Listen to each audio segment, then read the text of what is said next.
இதே மாதிரி தான் முதல் முறையாக இங்கே உலகத்தில் முதல் ஆண் முதல் பெண் அப்படிங்கிறது அந்த மேலிருந்து அணுக்கள் கீழே விலகப்பட்டது.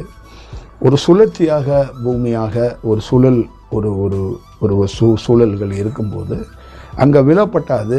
அது பல நாள் அந்த முட்டை மாதிரி அது பல நாள் ஒரு இடத்துல கிடந்தது. அதோடைய அந்த பிரபஞ்சத்தோடைய உஷ்ணத்தை பட அந்த முட்டை ஒரு நாள் குஞ்சு பொரிச்சிச்சு. ஒரு ஆண் உருவானா, அடுத்தது ஒரு பெண் உருவானா.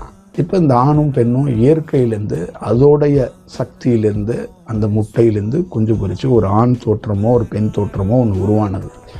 ஆனால் இந்த செயல்பாடுகளில் இவங்களுக்குள்ள ஆசை இல்லை, காமம் இல்லை, இவங்களுக்குள்ள எந்த மனமும் இல்லை.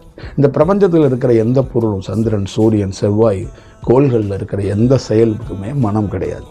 எந்த சூழல்லையுமே எதுக்கும் காமமோ ஆசையோ இச்சையோ எதுவும் கிடையாது. ஒன்று ஈர்ப்பாக பார்க்கும். இது மட்டும்தான் இங்கே இருக்கும். அதனால தான் பூமியிலையோ இல்லை மேலே ஆகாயத்திலையோ எந்த கமிட்மெண்ட்டும் இல்லாமல் அதோடைய இயற்கையான இயல்பாக பயணம் இருக்குது அப்படின்னு சொல்லப்படுது. அவன் உருவானா, அவன் பல நாள் கடந்து அதுலேருந்து உருவானா, ஒரு பெண் உருவானாங்க.